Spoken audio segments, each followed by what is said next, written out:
اغرب كاس عالم عدى علينا، كل التوقعات قلش في قلش. يعني يا مؤمن مين يصدق ان ميسي يضيع بينالتي؟ ولو حلفت لك ان تونس تكسب فرنسا لا وتخرج برضه، ولا السعوديه لا دي ليها كلام بعدين. طب لو قلت لك ان كريستيانو راح نادي النصر دي عادي برضه؟ من الواضح ان كاس العالم ده مصر انه يفاجئنا ويكسفنا، فعشان كده من هنا ورايح مش هنحكي غير اللي حصل، مش هنفتي.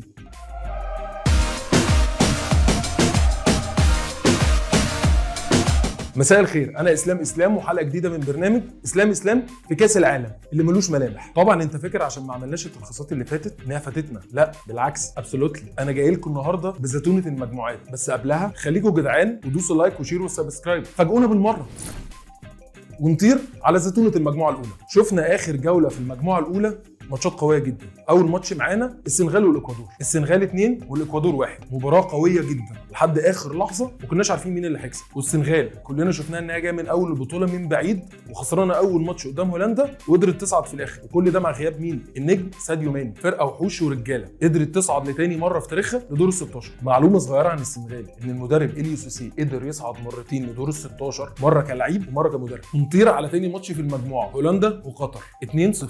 وزي ما شفنا كلنا هولندا كسبت 2-0 باقل مجهود قدام قطر المتواضعه جدا من اول البطوله، وما كانتش راضيه تفاجئنا خالص في اي ماتش. وبكده هولندا تتصدر المجموعه والسنغال في المركز الثاني، ودي كانت بدايه ملامح اولى مباريات دور ال 16. ويلا نروح على المجموعه الثانيه. اولى مباريات اخر الجوله انجلترا ويلز 3-0. مباراه كانت في منتهى السهوله لانجلترا، بس كلنا شفنا انجلترا قد ايه ان هي فرقه متكامله فيها كل النجوم في كل المراكز. يعني انت عارف ان النص القداماني بتاع انجلترا كل اللعيبه تقريبا جابت اجوان، شيء طبيعي ما بيلعبوا في الدوري الانجليزي. وبعدها ماتش نهايه العالم امريكا وايران 1-0. كلنا لاحظنا ان منتخب ايران معدل الاعمار عنده عالي شويه، وطبعا حبيبنا كروش لعب الاداء الدفاعي اللي هو بيحبه، وطبعا كان فاكر انه هيقدر يخطف من كابتن امريكا جون. ككوره كويس ان امريكا هي اللي صعدت عشان نتفرج على كوره حلوه. امريكا كمستوى اتحسن كتير، وكده المجموعه اتستفت، انجلترا في المركز الاول وامريكا في المركز الثاني. وهوبا نروح للمجموعه الثالثه، مجموعه لسه طالعه من الفرن طازه، ونبتدي باول ماتش الارجنتين وبولندا 2-0. قلنا بس ميسي هيلاعب ليفا، الاثنين هيخبطوا في بعض والمفروض واحد هيطير الثاني. هوبا الماتش خلص لان الاثنين حبايب والاثنين صعبوا. ونروح للسعوديه والمكسيك 2-1. الكل في مصر كان قاعد بجد مستني الماتش دوت، لدرجه ان كان في اعلان بتتباع في شارع جامعه الدول العربيه، وسمينا الله وابتدينا الماتش. وابتدى التوهان، ولا روح ولا حماس ولا دفاع ولا اي حاجه، بس احقاقا للحق عويس كان 10/10. العويس راجل مستوى ثابت طول البطوله. وفي الهاف تايم قلنا بس رينارد هيدور فيهم الضرب وهنشوف احلى شوط تاني زي ماتش الارجنتين. حصل العكس خالص، المكسيك نزلت ادتنا حته كشاف وهي عملت علينا احلى شوط تاني. طب ليه بقى؟ ليه خليتونا نحلم؟ طب ليه تكسفوا ميسي؟ انا اتغيرت عشانك. حاجه عجب. وبصراحه كله كان متوقع الترتيب ده، ارجنتين في المركز الاول وبولندا في المركز الثاني. ونروح للمجموعه الرابعه، مجموعه المراجيح، الدنمارك واستراليا 1-0. الطبيعي في الماتش ده بقى ايه اللي يحصل؟ الدنمارك تكسب استراليا، فيحصل ايه؟ ايوه بالظبط، استراليا اللي تكسب عشان تقدرنا وتونس تطلع. ايش استفدت؟ بالله عليك ايش استفدت؟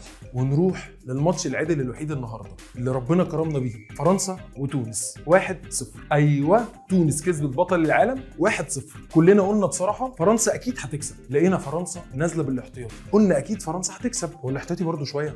وسمينا الله ابتدى الشوط الاول هجوم وفرص واستحواذ عالمي من تونس، وجوان ملغيه وفرص. بس احلى حاجه شفنا ابننا علول النهارده، والله كان منور. كلنا كنا مستغربين انه ما استخدمش معلول خالص في الماتشات اللي فاتت. وابتدى الشوط الثاني، قلنا فرنسا هتكسب، ونزلت تونس بتكمل علقه الشوط الاول طبق الاصل لفرنسا لحد الدقيقه 57. وفجاه وهب الخزري من نص الملعب لقيناه ماشي معدي، عدى الاول الثاني والناس عماله تقع يا بركه دعاك يما، لغايه ما وصل قرب الجون وهو بيتزحلق راح شايطها.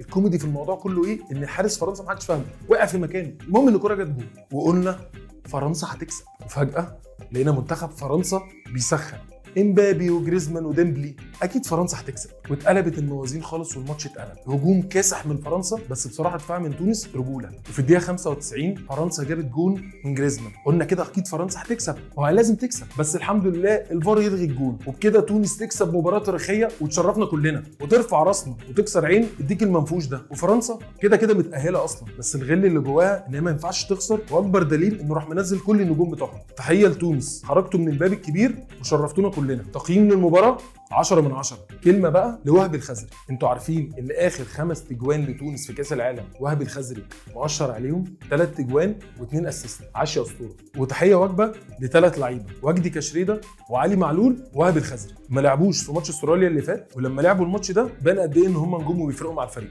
كلمه اخيره، محدش عاقل كان متوقع ان انتوا تاخدوا البطوله، بس الاداء اللي عملتوه في المجموعات قدام فرنسا يخلينا نقول لكم الف مليون سلام وتحيه. وبكده ترتيب المجموعه يبان، فرنسا في المركز الاول واستراليا في المركز الثاني. انا كده لخصت لكم كاس العالم لحد دلوقتي. كلمه اخيره، مش فاضل فرقه عربيه نشجعها في كاس العالم غير المغرب، مش فاضل فرقه نفتخر بيها قدام ولادنا الا المغرب، ولا فاضل فرقه يشجعها 430 مليون عربي الا المغرب. الحمل تقيل والمشوار صعب، وانتم ما كسفتوناش واحنا متفائلين وبندعي لكم. ديما المغرب. سلام.